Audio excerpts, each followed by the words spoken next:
Hello, Steve White, Steve Arts 89. Well, I am back to watching Quantum Leap. I really enjoyed the first season, but I kind of lost track of the second season by the time I found it on our local Channel 7 and that it was available on their streaming, their app.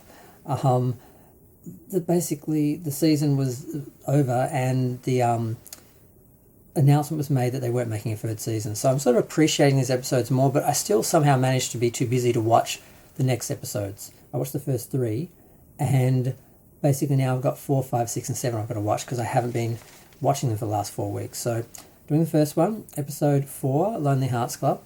Now this one is interesting because Ben still hasn't processed what's happened between him and Addison, and he's sort of struggling, and she's sort of feeling guilty, and her boyfriend Tom has come in to work on the project. He's basically doing an audit. He wants to basically keep the lights on, but of course, you know, there are people who sort of want to get rid of the program because it costs a lot of money and uses a lot of electricity.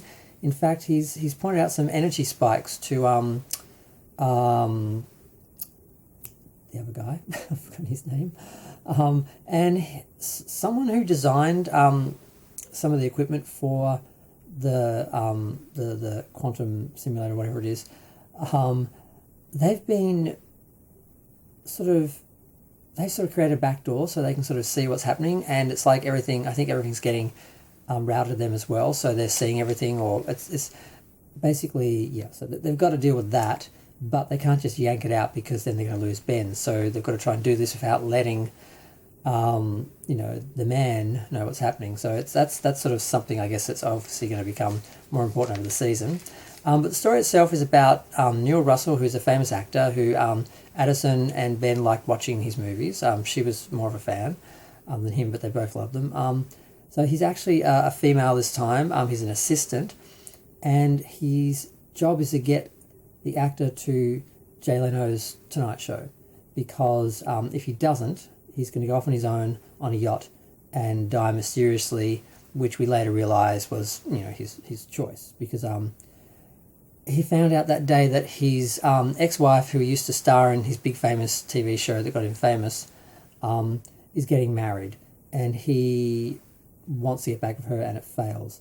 And his daughter won't speak to him. He's been trying to contact her for a long time, and those things push him over the edge. So Ben becomes very emotionally involved in this quest for love and reuniting this couple, because he still has the dream somewhere unconsciously that him and Addison will be together, and he'll have that happy ending, that fantasy.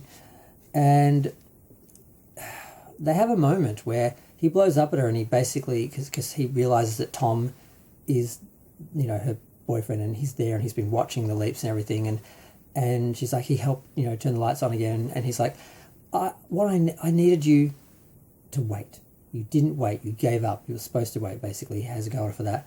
And she turns around and says, it's easy for you to say, that you would have waited for me, but you weren't the one who, tried to throw themselves into the quantum leap machine, basically, to try and get you. You weren't the one who, had to do your eulogy, that basically she did wait.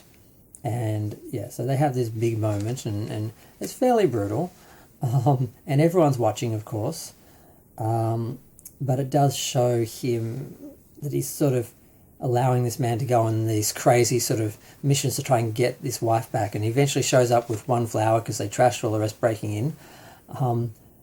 And she's very nice, because she's already thrown him out of the house once because he tried to stop the wedding. I saw her wedding day, and he's like, don't marry this guy, come back with me. And she's like, look, you seem really lost, and you are still clinging on to this dream, this fantasy. I can't be that dream for you anymore. You need to find another dream. And he, Ben realizes he has to do the same thing. So what they end up doing is they find his daughter, and they get him to her doorstep instead of taking him to his yacht. And once she sees him, she speaks to him, and she ends up driving him to the Jay Leno show, and he tells the story of the reunion, and he becomes a big star again. The book's really popular, and he makes 7 more films, and Ben realizes that he can't get over Addison if Addison's still there, so she can't be his hologram anymore, and go on the missions with him anymore. So that's the end of the episode. He says that, she cries, he walks off and leaps. And I guess I kind of saw that coming, but I'm not really liking this whole them broken up, whatever drama they're going to go through till they get back together. I don't think we needed this. Just the him being lost, her trying to find him was enough. That worked. It's like they're like, well, we have to do something bigger for season 2. We have to like add some more drama. I'm like, no, it was fine how it was. So it's not fun, and it's not really thrilling or anything. It's just sort of like a bit painful to watch, and it's just not fun. So I think this was a mistake, breaking them up and then having whatever drama they're going to have ensue over the next season happen. It was enough just to have them, these sort of lovers trying to get back to each other. That was enough. It was a bit much for some people, but it was enough. So, okay, on to the next one.